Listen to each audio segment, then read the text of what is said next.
Hey, welcome to another episode of Farm Your Yard with me, Carrie. And it is mid-May, and if you're a gardener in mid-Missouri, you know what that means. It's tomato planting time. So I'm out here in my little hardening off area of my garden, and today we're going to go over how to successfully plant your tomatoes outside in your garden. So let's get started.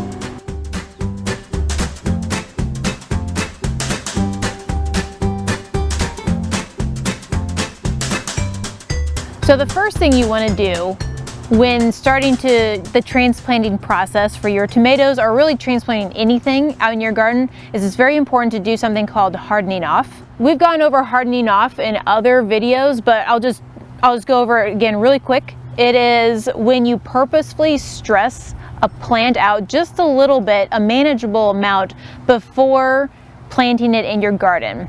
So these tomatoes have been out here in my garden, in my hardening off area, which for me has bird netting over it because I've got a lot of birds, and for about a week, and they are ready to be transplanted in the garden. So let's get to it. So this is the garden bed that I'm going to plant my tomatoes in. And the first thing I'm going to do is kind of clear the leaf mulch off of the bed. As you can see, I use leaves here. A lot of people use straw, but at any rate, using some sort of mulch is really important. That's for a different video though.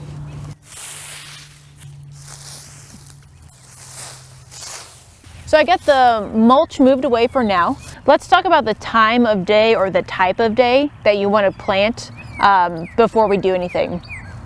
So you really want to plant early in the morning or in the late afternoon or evening. It's mid-afternoon right now on a cool-ish day, so hopefully my plants won't be that stressed out, but doing it in the evening is best. You want to do it at a time where the sun is not like super intense, because transplanting is shocking to the plant, and just intense sunlight just makes it all the more shocking for it. Now we're going to take our tomato plant out and get to transplanting. So you just kind of squeeze the little bottom of the tray. We have a whole transplanting video that goes into generalized transplanting a lot more. So if you have questions about that, you can check out that video. And this is what we've got. So this is kind of a young-ish sized tomato. They can get much larger than this before you transplant them. But the roots are nice and white, which is a really good sign. No yellowing, no browning. And I want to take a moment to talk about these hairs that are along the stem of the plant. These hairs are called trichomes, and trichomes are a part of the plant that will turn into roots if they come in contact with the soil. Because of that, and also with the fact that I want to grow a tomato plant that has a really deep, robust root system, what I'm going to do is I'm going to transplant this plant quite deep. And that's kind of the rule of thumb with tomato transplants, is you plant them much deeper than, you know, they look like growing out of the soil. So what I'm going to do is first, I'm going to set this aside and dig a fairly deep hole. So this is one of my favorite of all time gardening tools. It's called a Catucci. So I'm going to use my Catucci, and I'm just going to dig a pretty deep hole, digging up some worms, lots of worms. It just rained a whole bunch, so my soil is pretty wet. I don't want to do it on a day where there's like standing water a few inches under the soil or anything like that. So if you do it after a big rainstorm and you find that, you might want to come back another day to do it.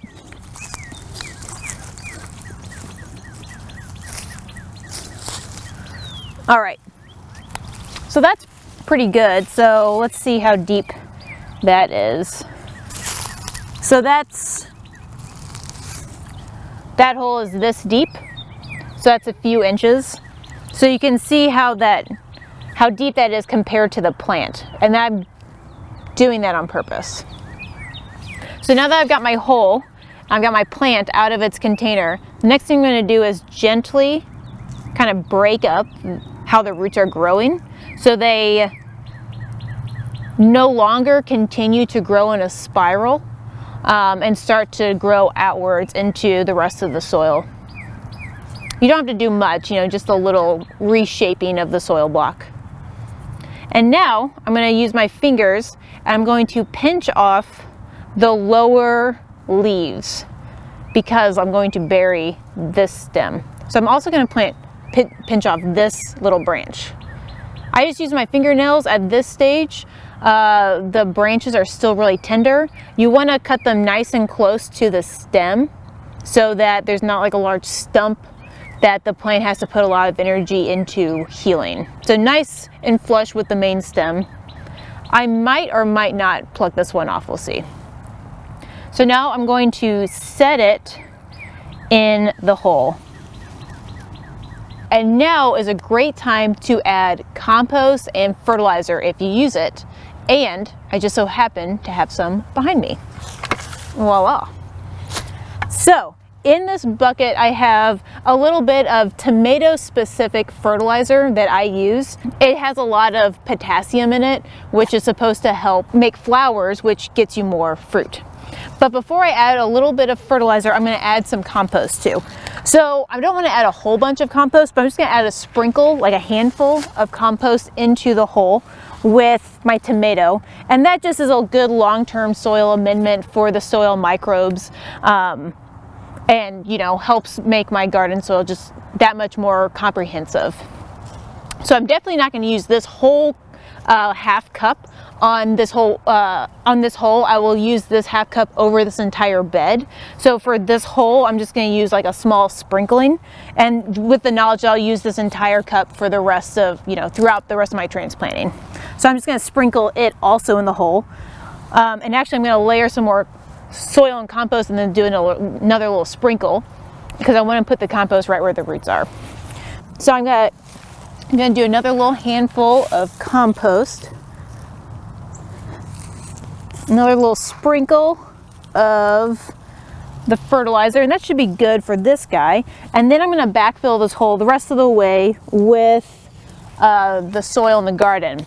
And actually what I am going to do is I am going to end up pinching this lowest leaf off with my fingernails because I don't want it touching or partially buried in the soil.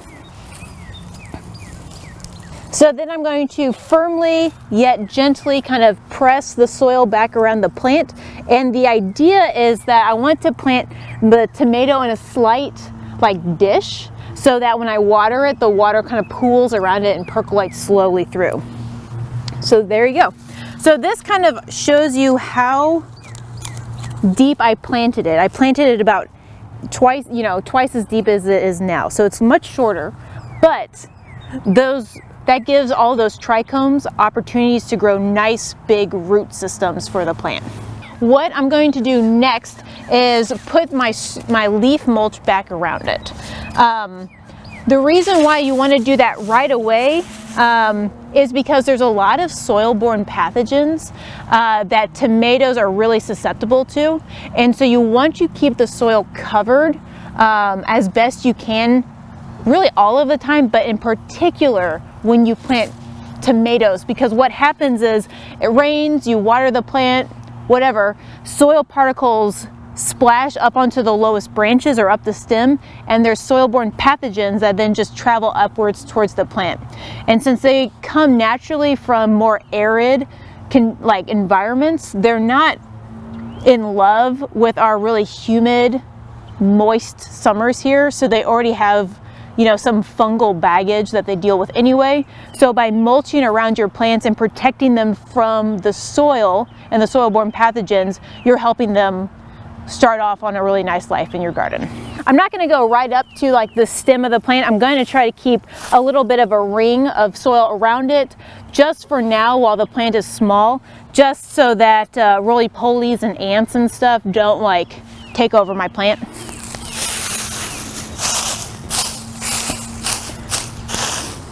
Alrighty, so this is now where we're at.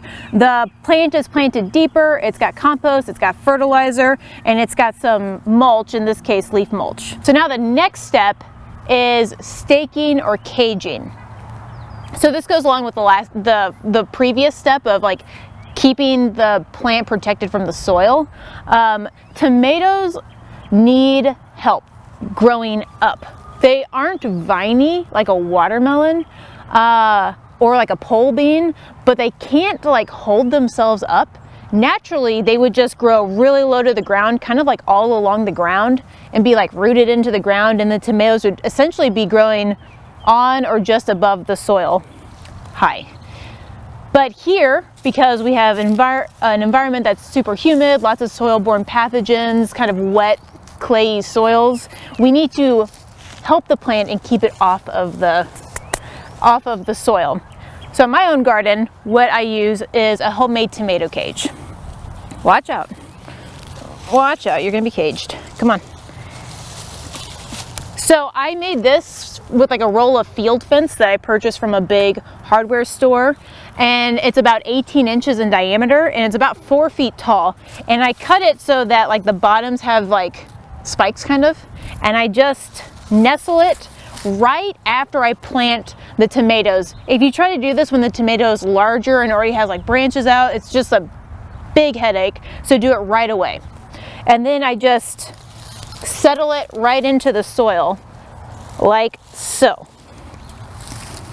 And now the tomato kind of grows up it, and as it grows and develops a branch structure and stuff, it kind of supports itself up along this cage. And what will happen is it grows all the way to the top of the cage, and then it starts to outgrow the cage, and then it just kind of grows down the bottom again. So by the October, November, when it dies, the top of the plant is actually like down here because it's flopped over.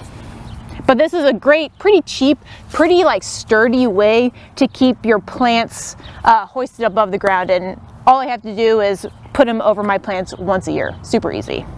All right, so the last step in transplanting anything, and tomatoes included, is to water it. Since it's a really stressful event in your plant's life, watering it really thoroughly helps it kind of like recover from that.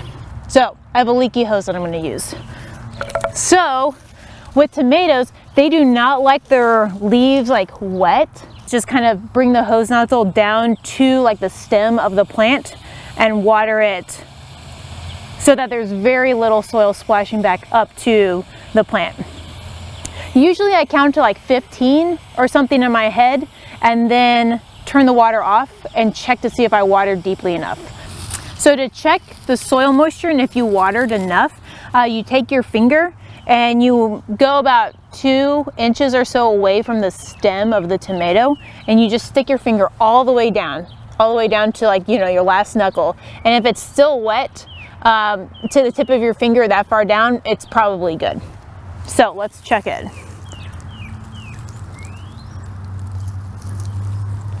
Yeah, so you can see that it's still muddy at the tip of my finger, so it's even wet even farther than that. So that is good enough for now. I'm going to kind of rearrange the mulch around it and try to cover that hole back up.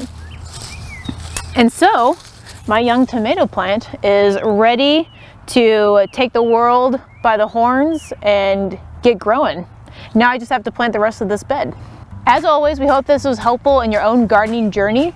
Let us know if you have any questions, and look out for other content about how to care for your tomatoes as summer progresses. And if you're interested in growing your own tomatoes, you can look at other videos we've done about starting tomatoes in your house and caring for them in the early spring indoors. Otherwise, until next time, I'll see you later.